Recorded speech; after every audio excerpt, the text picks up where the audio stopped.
प्रिय विद्यार्थियों, नमस्कार।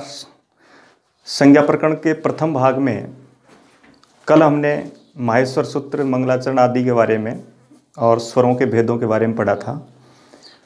इसी क्रम में उसके आगे सवर्ण संज्ञा विधायक सूत्र को लेते हैं। सबसे पहले सवर्ण संज्ञा विधायक सूत्र है तुल्यास्य प्रयत्नम सवर्णम। जैसा कि आप देख रहे हैं, परीक्षाओं में अक्सर इस तरह के प्रश्न आते हैं कि सवर्ण संज्ञा विधायक सूत्र कौन सा है, तब उसमें हमारा उत्तर होना चाहिए तुल्यास्य प्रयत्नम सवर्णम। सूत्र के बारे में समझते हैं। ये इसकी वृत्ति है तालवादी स्थानम आभ्यंतर प्रयत्नश्च इत्येतद्द्वयम् यस्य येन तुल्यम तन्मिथ सवर्ण संज्ञम स्यात्। अर्थात तालुवादी उच्चारण स्थान और आभ्यंतर प्रयत्न जिन वर्णों का समान होता है उनकी परस्पर सवर्ण संज्ञा होती है। सूत्र में हम प्रत्यक्ष रूप से देखते हैं तो यहाँ प्रथम पद के रूप में तुल्यास्य प्रयत्नम शब्द दे रखा है, जिसमें 3 पद जोड़े गए हैं, तुल्य, आस्य और प्रयत्नम। तुल्य से तात्पर्य है समान, आस्य से तात्पर्य वैसे मुख होता है, लेकिन यहाँ आस्य का तात्पर्य मुख में होने वाले अर्थात उच्चारण स्थान। प्रयत्न शब्द से तात्पर्य केवल आभ्यंतर प्रयत्न लिया गया है। इसलिए जिन वर्णों का उच्चारण स्थान और आभ्यंतर प्रयत्न समान होता है उन वर्णों की परस्पर सवर्ण संज्ञा होती है। अब सामने जिज्ञासा ये रहती है, जो विद्यार्थी प्रथम बार इस सूत्र को पढ़ रहे हैं, क्योंकि आजकल शास्त्री प्रथम वर्ष में संस्कृत रहित विद्यार्थी भी प्रवेश ले रहे हैं, तो वो जब इस सूत्र को पढ़ेंगे तो सबसे पहले समस्या यही आएगी कि उच्चारण स्थान कौन कौन से हैं, आभ्यंतर। तो इससे सूत्र से पहले हमको उच्चारण स्थान और आभ्यंतर प्रयत्न के बारे में जानकारी होनी चाहिए। तो इसी संदर्भ में सबसे पहले हम उच्चारण स्थानों को लेते हैं। देखिए, उच्चारण स्थान व्याकरण में 8 बताए गए हैं, लेकिन यहाँ इन 11 सूत्रों के माध्यम से 7 उच्चारण स्थानों का ही प्रयोग हुआ है। पाणिनि शिक्षा में 8 उच्चारण स्थानों का प्रयोग किया गया। तो यहाँ सबसे पहला सूत्र देखते हैं हम, अकु है विसर्जनीया नाम कंठ है। सबसे पहले सूत्र में हम कंठ नामक उच्चारण स्थान के बारे में पढ़ते हैं कि कंठ नामक उच्चारण स्थान कौन कौन से वर्णों का होता है। तो सबसे पहले दे रखा है ए। कु से तात्पर्य क वर्ग से है। वर्ग के प्रथम अक्षर अगर उदित होते हैं तो उसका तात्पर्य वो संपूर्ण वर्ग होता है। कु का मतलब क वर्ग से है। इसी प्रकार है और विसर्ग, इनका उच्चारण स्थान कंठ होता है। अब इसी क्रम में क्रम चल रहा है। आई उण के अंतर्गत दूसरा स्वर ई आया था। क वर्ग के पश्चात च वर्ग है के पश्चात है वर्ग से ये आता है, और विसर्ग की जो श्रेणी है उसमें स तीनों से आते हैं। तो इचु यसानाम तालु, दूसरा उच्चारण स्थान तालु। ई, च वर्ग, ये और स, इनका उच्चारण स्थान तालु होता है। प्रश्न पूछा जाता है जय वर्ण से उच्चारण स्थानम किम, तो वहाँ उत्तर हमको देना है तालु। इस प्रकार से वर्णों के नाम के अनुसार उनके उच्चारण स्थान दिए गए। तीसरा सूत्र लिखा गया ऋतु रसाणाम मूर्धा, अर्थात री, ट वर्ग, रे और स, इनका उच्चारण स्थान मूर्धा अर्थात सिर होता है। इसके आगे लृतु लसानाम दंता, ली, तय वर्ग, लय, स, इनका उच्चारण स्थान दंत होते हैं। अगले सूत्र में बताया उपु पद्मानिया नाम ओष्ठौ, उ, पय वर्ग, उपदमानीय, इनका उच्चारण स्थान ओष्ठ होता है। उ वर्ण है, पय वर्ग है और उपदमानीय है। उपदमानीय से तात्पर्य है प और फ से पूर्व अर्ध विसर्ग सदृश जो चिन्ह होता है इसको उपदमानीय के नाम से जाना जाता है। इसलिए उ, प वर्ग और उपदमानीय इनका उच्चारण स्थान ओष्ठ होता है। छठे सूत्र में बताया गया यमगणना नाम नासिका च। यहाँ प्रत्येक जो पांचों वर्ग हैं उनका प्रत्येक वर्ग का पंचम वर्ण है य, मैं, ng, न और न। इनका उच्चारण स्थान नासिका और उसके आगे च लिखा हुआ है। पूरे 11 सूत्रों में केवल इसी सूत्र में च लिखा हुआ है। तो इन पांचों वर्णों का उच्चारण स्थान नासिका और च से तात्पर्य अपने अपने वर्ग का उच्चारण स्थान भी होता है। जैसे ये का उच्चारण स्थान नासिका तथा तालु होता है क्योंकि ये च वर्ग में आएगा। इसी प्रकार मैं का उच्चारण स्थान नासिका और ओष्ठ होता है। तो ये पंचम वर्ण जिनके उच्चारण स्थान 2-2 होते हैं।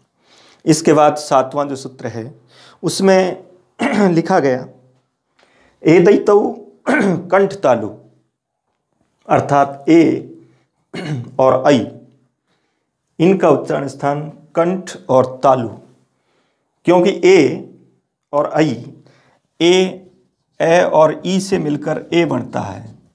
इसलिए ए का उच्चारण स्थान कंठ और ई का उच्चारण स्थान तालु। इसलिए ए एक संयुक्त स्वर और उसके उच्चारण इस तरह से कंठ और तालु दोनों होते हैं।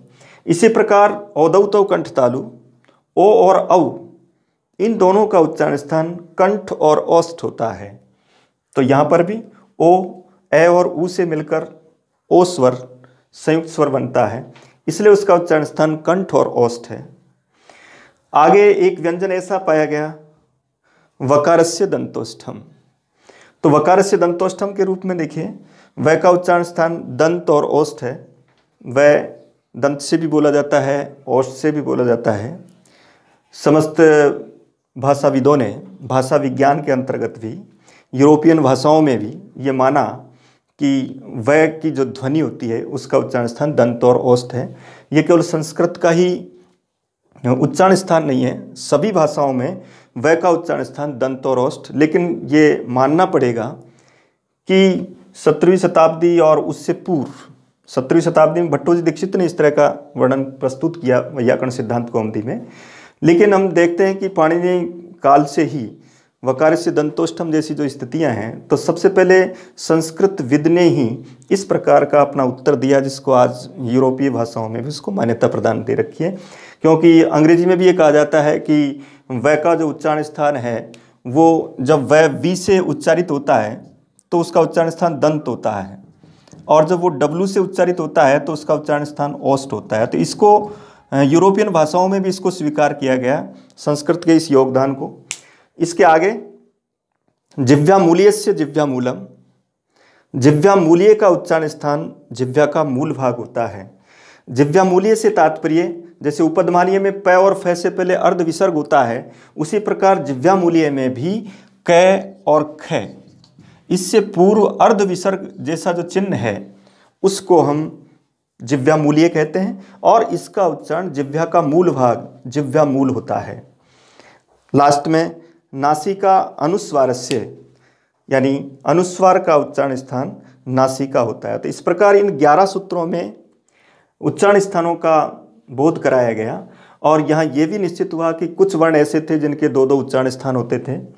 कहीं पर यहाँ जो प्रथम सूत्र के रूप में हमने पढ़ा था, तो यहाँ एक क्रम है, क वर्ग, च वर्ग, ट वर्ग, त वर्ग और प वर्ग, 5 वर्ग। इस तरीके से इस क्रम से भी हम इनका उन सूत्रों का निर्माण कर सकते हैं और इसके आधार पर इनको याद किया जा सकता है। तो इसके उच्चारण स्थानों के बारे में केवल इतने प्रश्न आ सकते हैं कि भाई कितने सूत्रों में इसका प्रयोग किया गया, तो 11 सूत्र लिखेंगे। कितने उच्चारण स्थान है, तो 8 भरेंगे। लेकिन 8 ऑप्शन जैसी स्थिति नहीं आती है तो हमको 7 भी उत्तर राइट होता है, क्योंकि इन 11 सूत्रों में 7 ही उच्चारण स्थानों का प्रयोग हुआ है।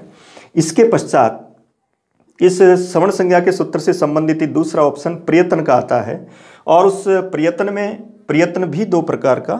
सबसे पहले लिखा यत्नो द्विधा, अर्थात यत्न 2 प्रकार के होते हैं, लेकिन यत्न शब्द में ही प्रयत्न शब्द भी रूढ़ हो गया, और आजकल प्रयत्न पूछे जाते हैं तो प्रयत्न कितने प्रकार के हैं, तो उसमें भी उत्तर हमको 2 भरना है।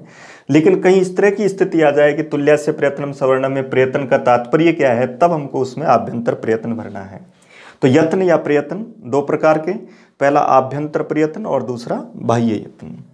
आभ्यंतर प्रयत्न के बारे में अलग अलग मत हैं, लेकिन हम जिस पुस्तक को शास्त्री प्रथम वर्ष के पाठ्यक्रम में पढ़ रहे हैं वो सिद्धांत कौमुदी भट्टोजी दीक्षित की है, और उसमें आभ्यंतर प्रयत्न चतुर्धा कहा गया है, यानी आभ्यंतर प्रयत्न 4 होते हैं। लेकिन इसके पश्चात आगे कुछ वरदराज आचार्य ने अपनी लघु सिद्धांत कौमुदी में आभ्यंतर प्रयत्न 5 माने हैं। तो यहाँ आभ्यंतर प्रयत्न के रूप में जो 4 और 5 का जो असामंजस्य जिसको कहें, इस तरह का जो ऑप्शन है, तो सबसे पहले भट्टोजी दीक्षित के आधार पर आभ्यंतर प्रयत्न 4 और वरदराज के अनुसार आभ्यंतर प्रयत्न 5 कौन कौन से हैं, कौन से आभ्यंतर प्रयत्न को भट्टोजी दीक्षित नहीं मानते हैं, इसके बारे में देखिए। यत्नोद्विधा, यत्न 2 प्रकार के, पहला आभ्यंतर प्रयत्न, दूसरा बाह्य प्रयत्न। वर्णों का उच्चारण करने में जब आंतरिक परिवर्तन होते हैं तो वो आभ्यंतर प्रयत्न होते हैं। इसमें भट्टोजी दीक्षित ने अपनी सिद्धांत कौमुदी में आभ्यंतर प्रयत्न 4 प्रकार के माने हैं, इसलिए आभ्यंतर प्रयत्न है चतुर्धा। शास्त्री प्रथम वर्ष में सिद्धांत कौमुदी पाठ्यक्रम में है, इसलिए वहाँ ये ऑप्शन राइट है। लेकिन जब यही विद्यार्थी STC आदि का टेस्ट देंगे तो वहाँ इसका उत्तर हमको 5 भरना होगा, क्योंकि उसके सिलेबस में सिद्धांत कौमुदी नहीं है, वहाँ वरदराज आचार्य की लघु सिद्धांत कौमुदी सिलेबस में रहती है, इसलिए उस स्थिति में आपको उत्तर 5 भरना है। तो यहाँ दोनों में अंतर यह है, भट्टोजी दीक्षित ये 4 मानते हैं, स्पृष्टम, ईसत स्पृष्टम, विव्रतम और संवृतम, जबकि वरदराजाचार्य ने अपनी लघु सिद्धांत कौमुदी में एक आभ्यंतर प्रयत्न बढ़ाया है और उसका नाम है ईसद विव्रतम।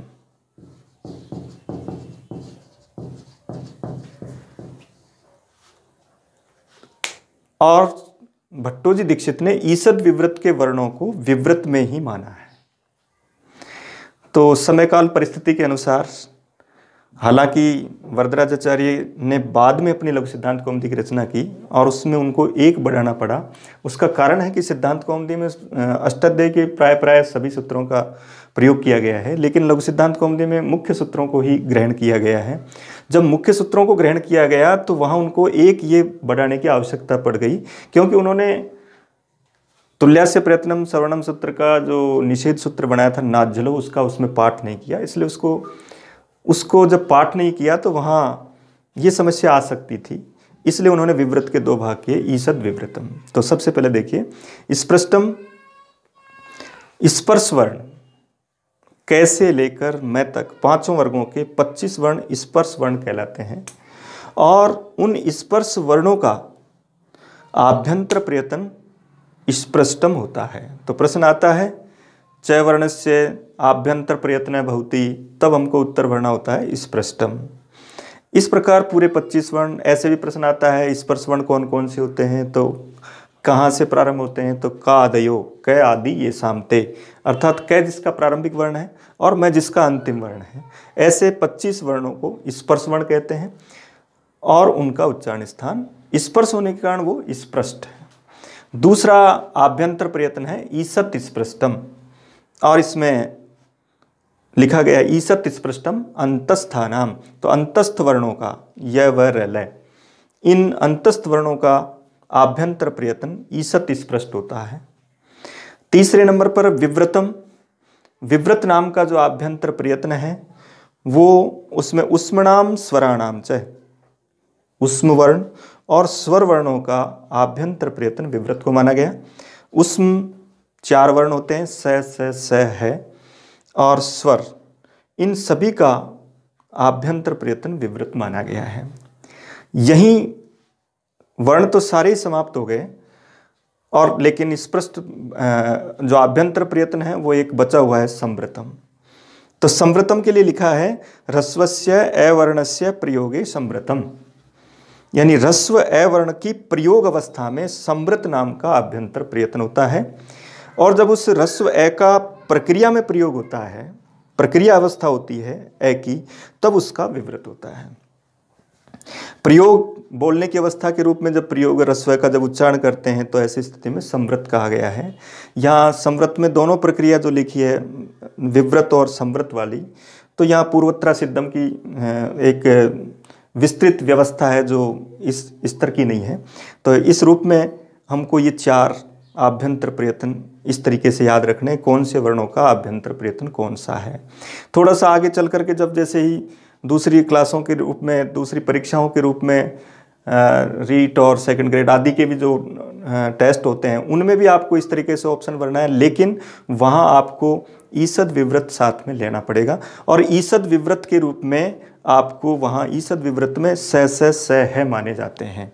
अगर यहाँ इस तरह का ऑप्शन कहीं दूसरी परीक्षाओं के लिए जवाब दें तो वहाँ आपको ये ऑप्शन भरना है स है का आभ्यंतर प्रयत्न ईसद विवृत। लेकिन शास्त्री प्रथम वर्ष के पाठ्यक्रम में सिद्धांत कौमुदी पुस्तक होने के कारण वहाँ हमको उत्तर ये भरना है। इसके पश्चात देखिए आभ्यंतर प्रयत्न और उच्चारण स्थानों, जिन वर्णों का उच्चारण स्थान समान होता है उनकी सवर्ण संज्ञा होती है, इसलिए वहाँ इनका ही ग्रहण किया गया। तो जैसे प्रश्न आता है आभ्यंतर प्रयत्नों का उपयोग किस में है, तो सवर्ण संज्ञा में। लेकिन फिर दूसरा प्रश्न है बाह्य प्रयत्न क्यों लिए गए, बाह्य प्रयत्नों का क्या उपयोग है। तो बाह्य प्रयत्न केवल आंतर्य परीक्षण के लिए बाह्य प्रयत्नों का प्रयोग किया जाता है। आंतर्य परीक्षण से तात्पर्य है सदृशतम का चयन करने के लिए कि ज़्यादा समान कौन है, उसका जब परीक्षण किया जाता है तब हमको बाह्य प्रयत्न काम में लेने होते हैं। जैसे कहीं पर कोई प्रयोग है, जैसे वाघ प्लस हरी है, तो अब जैसे कहा जाता है के स्थान पर पूर्व सवर्ण होगा, तो पूर्व सवर्ण क ख ग घ में से कौन होगा। तो ऐसी स्थिति में वहाँ जब उसका आंतर्य परीक्षण किया जाता है ना, ज़्यादा नज़दीकी उत्तर कौन सा होगा, तब उसमें हमको बाह्य प्रयत्नों का प्रयोग देखना होता है। तो प्रश्न है बाह्य प्रयत्न है कतिविधा, तो उत्तर देना है हमको बाह्य प्रयत्न एकादश था। बाह्य प्रयत्न 11 प्रकार के होते हैं। अब देखिए 11 प्रकार के बाह्य प्रयत्नों को हम इन 5 बिंदुओं से समझ लेंगे। सबसे पहला बिंदु है विवारः, श्वासः, अघोषश्च, अर्थात विवार, श्वास और अघोष, ये 3 बाह्य प्रयत्न, इनके कौन कौन से वर्ण इसमें आते हैं। तो देखिए सबसे पहले लिखा है खय। खय प्रत्याहार में, खय एक प्रत्याहार का नाम है, इसमें पहला और दूसरा वर्ण आता है। 5 वर्गों के पहले और दूसरे वर्ण खय प्रत्याहार के अंतर्गत आते हैं।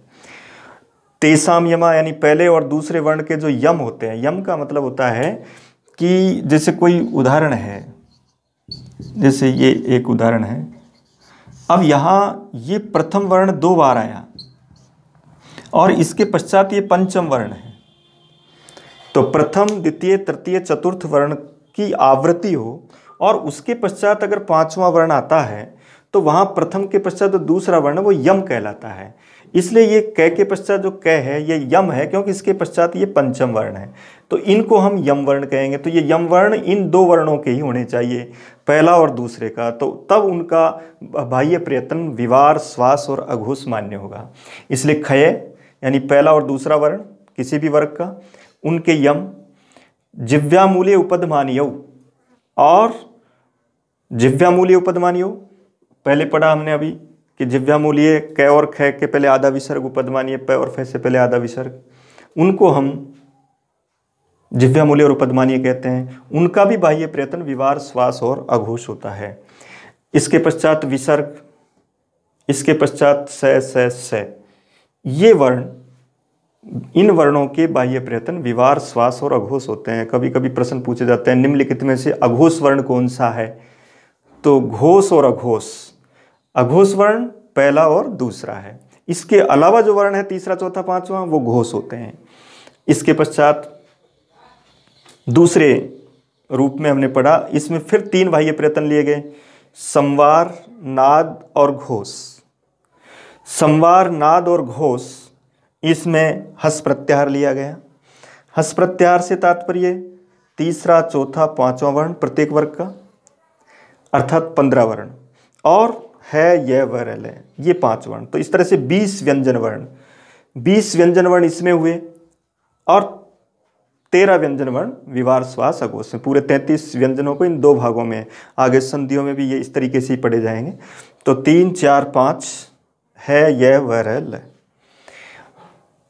तीसरे और चौथे वर्ण के यम, क्योंकि 5वें का यम नहीं होता, इसलिए तीसरे और चौथे वर्ण के यम, अनुस्वार, ये सब, इनका सबका बाह्य प्रयत्न संवार, नाद और घोष होता है। इसके बाद आता है अल्प प्राण, 7वें नंबर का बाह्य प्रयत्न। अल्प प्राण में वर्गाणाम प्रथम तृतीय पंचम वर्णा, वर्गों का पहला, तीसरा और 5वां वर्ण, ये तथा पहले और तीसरे का यम और यह, वह, रह, ल, ये इन वर्णों के बाह्य प्रयत्न के रूप में अल्प प्राण को भी माना गया।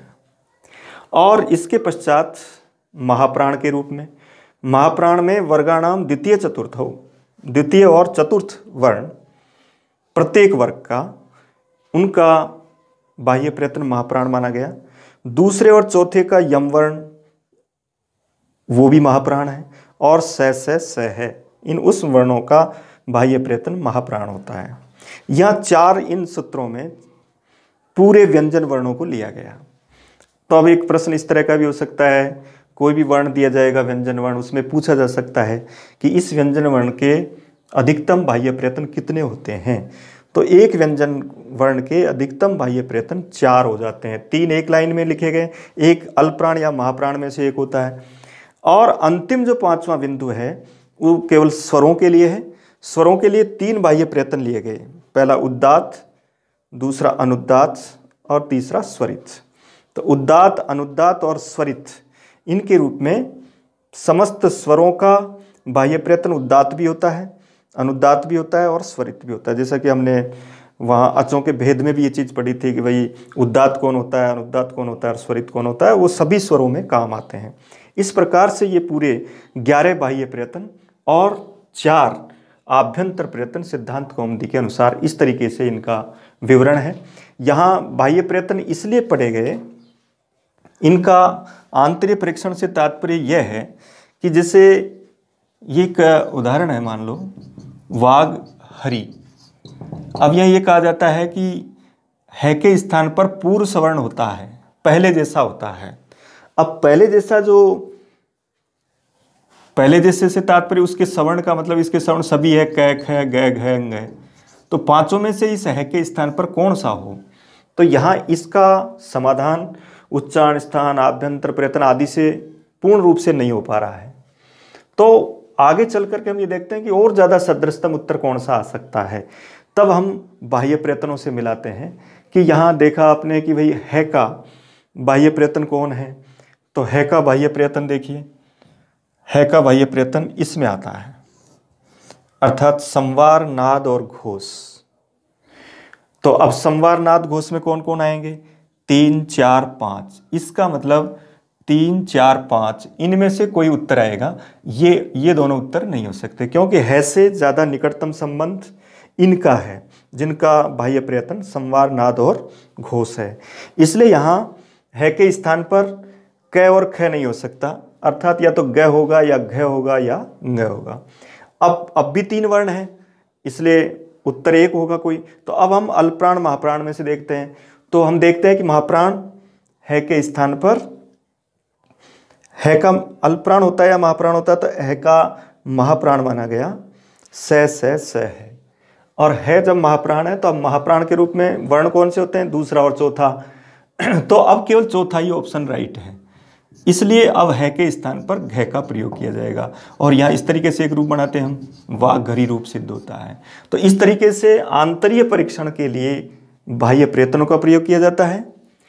आभ्यंतर प्रयत्नों का प्रयोग सवर्ण संज्ञा के लिए उपयोगी है, सवर्ण संज्ञा में उच्चारण स्थान और आभ्यंतर प्रयत्न उपयोगी है, और आंतरीय परीक्षण में बाह्य प्रयत्न उपयोगी है। इस तरीके से हम पूरे उच्चारण स्थान और आभ्यंतर प्रयत्न के बिंदु को समझते हैं। अब उच्चारण स्थान और आभ्यंतर प्रयत्नों के बाद संज्ञा प्रकरण में कुछ संज्ञाएं दी गई है, उनके बारे में ये पूछा जाता है। वृद्धि संज्ञा किस सूत्र के द्वारा होती है, वृद्धि संज्ञक वर्ण कौन कौन से होते हैं, तो उनके बारे में हमको सामान्य रूप से ये पढ़ना है। सबसे पहले पहली संज्ञा आती है इसमें वृद्धि संज्ञा। हालांकि क्रम से तो गुण आना चाहिए, लेकिन पाणिनि ने सबसे पहले अपने अष्टाध्याय में सूत्र लिखा वृद्धि राधेच, क्योंकि वृद्धि शब्द एक मंगल का प्रतीक है और उसको मंगलाचरण के रूप में सबसे पहला सूत्र पाणिनि जी ने अपने अष्टाध्याय में लिखा है। उसी से स्टार्ट करते हैं हम संज्ञा विधायक सूत्रों में। तो सबसे पहले वृद्धि राधेच एक सूत्र है, यह सूत्र वृद्धि संज्ञा करता है। तो वृद्धि संज्ञा विधायक सूत्र कौन सा है, वृद्धि राधेच। कभी कभी गलती से हम वृद्धि रेची भी भर जाते हैं, तो वृद्धि रेची वृद्धि संधि करता है, वो वृद्धि संधि विधायक है, जबकि वृद्धि राधेच वृद्धि संज्ञा विधायक है। अब दूसरा प्रश्न इसमें यह अपेक्षित होता है कि वृद्धि संज्ञा में कौन कौन से वर्ण आते हैं, किन किन वर्णों की वृद्धि संज्ञा होती है। तो दो तरह से ऑप्शन याद रखें। ऑप्शन कभी कभी डायरेक्ट लिख देता है आत और एच, इनकी वृद्धि संज्ञा होती है। आत और एच को समझना होगा। तो आत और एच के रूप में देखिए, आत से तात्पर्य केवल आ है, एच से तात्पर्य ऐ और औ। इसका मतलब ये तीन वर्णों की वृद्धि संज्ञा होती है। तो दोनों ही ऑप्शन याद रखना है हमको। यदि वो प्रश्न इस तरह से पूछता है तो हमको डायरेक्ट संस्कृत भाषा में उत्तर जैसे देना है, तो आत एच से वृद्धि संज्ञम स्यात्। ऑप्शन के रूप में आंसर आते हैं तो आत एच भी आ सकता है, उसमें ये वर्ण भी आ सकते हैं, तो ये भी याद रखना है, आ ऐ और औ। इन तीनों वर्णों की वृद्धि संज्ञा होती है। आत एच से वृद्धि संज्ञा स्यात्, क्योंकि जब किसी स्वर के पश्चात ये तय पढ़ा जाता है, तपर पढ़ा जाता है, तो उससे उसी वर्ण का, उसी स्वर का बोध होता है, चाहे वो रस्व हो, चाहे दीर्घ हो, चाहे प्लुत हो। अगर यहाँ दीर्घ दे रखा है तो इससे केवल आ का ही ग्रहण किया जाएगा, ए का ग्रहण नहीं किया जाएगा, इसलिए यहाँ आत से तात्पर्य आ है। तो आ, ऐ और औ ये तीन वर्ण वृद्धि संज्ञक होते हैं। दूसरे शब्दों में कह सकते हैं आत और एच की वृद्धि संज्ञा होती है। दूसरा है गुण संज्ञा विधायक सूत्र, और इसमें लिखा है अदेंग गुण है, बिल्कुल उस जैसा ही है। अत एंग च गुण संज्ञा स्यात्, यानी अत की और एंग की गुण संज्ञा होती है। अब यहाँ भी दोनों ऑप्शन कि गुण संज्ञक वर्ण कौन कौन से होते हैं, तो ऑप्शन में अत और एंग भी आ सकता है, तब ये याद उत्तर वर्ण है। अब ऐसा नहीं दे करके वो वर्ण पूछ सकता है, तो अत का तात्पर्य यहाँ, जैसे आत का तात्पर्य केवल आ है, तो यहाँ अत का तात्पर्य केवल ए है, क्योंकि इसके पीछे भी तपर पड़ा है। तपर से तात्पर्य केवल उसी कालिक स्वर का होता है, तो यहाँ रस्सु के साथ है, इसलिए रस्सु का ग्रहण होगा। एंग जो प्रत्यार है, एंग प्रत्यार में कौन कौन से वर्ण आएंगे, ए और ओ। तो इस प्रकार गुण संज्ञक वर्ण भी तीन होते हैं, ए और ओ। इसको दूसरे शब्दों में अत और एंग कह सकते हैं। तो जब भी गुण करेंगे तो तीन ही गुण कर सकते हैं, ए गुण कर सकते हैं, ए गुण कर सकते हैं, या ओ गुण कर सकते हैं। जैसे उप प्लस इंद्र तो उपेंद्र ए गुण हो गया, गंगा प्लस उद्गम तो गंगोद्गम ओ गुण हो गया, कृष्ण प्लस रिद्धि तो कृष्ण रिद्धि उसमें ए गुण हो गया। ए के पश्चात ए प्लस डी में आगे रपर होता है। तो अत और एंग की गुण संज्ञा होती है। ए और ओ ये गुण संज्ञक वर्ण है। इसके बाद आगे आता है धातु संज्ञा विधायक सूत्र। धातु संज्ञा विधायक सूत्र में कहते हैं भुआदयो धातवः, अर्थात क्रियावाची भू आदि की धातु संज्ञा होती है।